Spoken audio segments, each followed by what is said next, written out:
parce que le Niger, que l'on a voulu classer pendant très longtemps, pays soi-disant pauvre et très endetté, le Niger se révèle l'un des pays les plus riches que la terre ait jamais porté.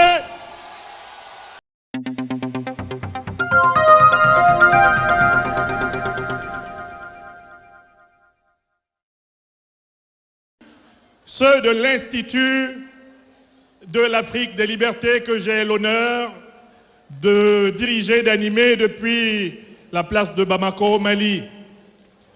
J'ai à mes côtés le docteur Drissa Kanambaye, spécialiste de communication qui est venu de Bamako.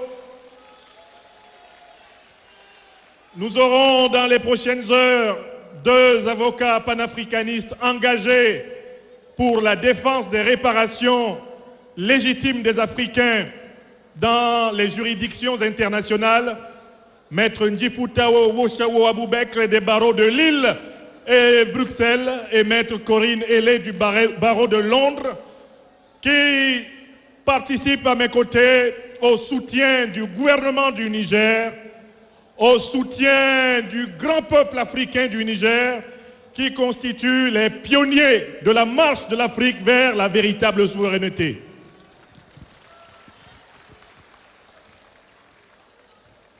J'ai découvert avec ce pays l'importance de la lutte traditionnelle à Agadez, dont je suis devenu un fils de la mosquée sacrée aux 99 portes.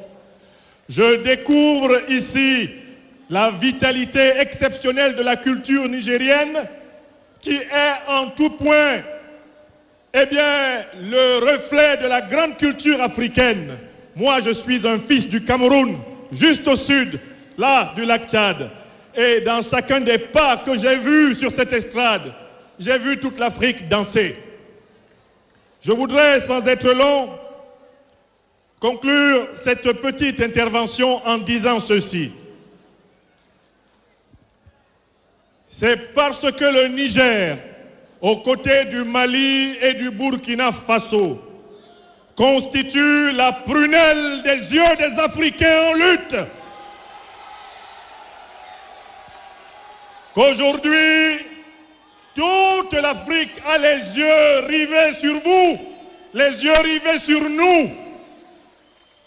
C'est parce que le Niger, que l'on a voulu classer pendant très longtemps, pays soi-disant pauvre et très endetté, le Niger se révèle l'un des pays les plus riches que la terre ait jamais porté.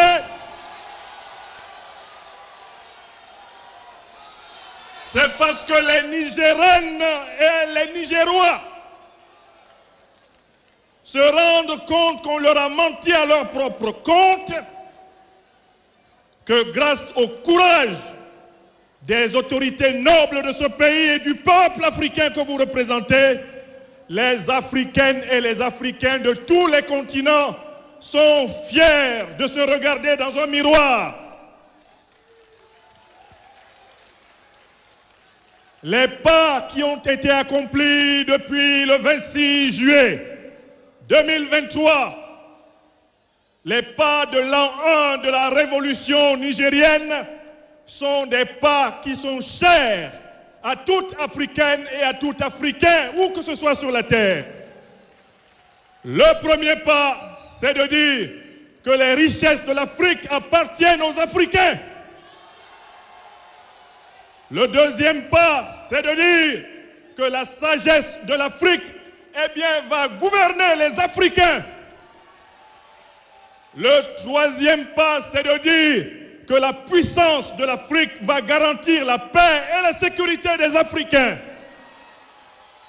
Et le quatrième pas, c'est de dédier l'Afrique au Tout-Puissant qui fidèle le continent le plus riche de la planète et qui va rendre à l'Afrique son statut de grande puissance mondiale à partir de sa forteresse en construction de la confédération de l'Alliance des États du Sahel.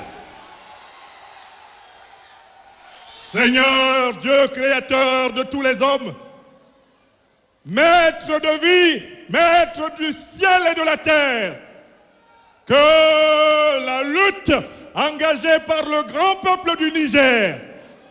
Que cette lutte s'empare de tout le continent africain et que plus jamais, l'Africaine et l'Africain ne soient traités comme esclaves, comme colonisés, comme néocolonisés ou comme impérialisés à tout jamais dans l'histoire à venir.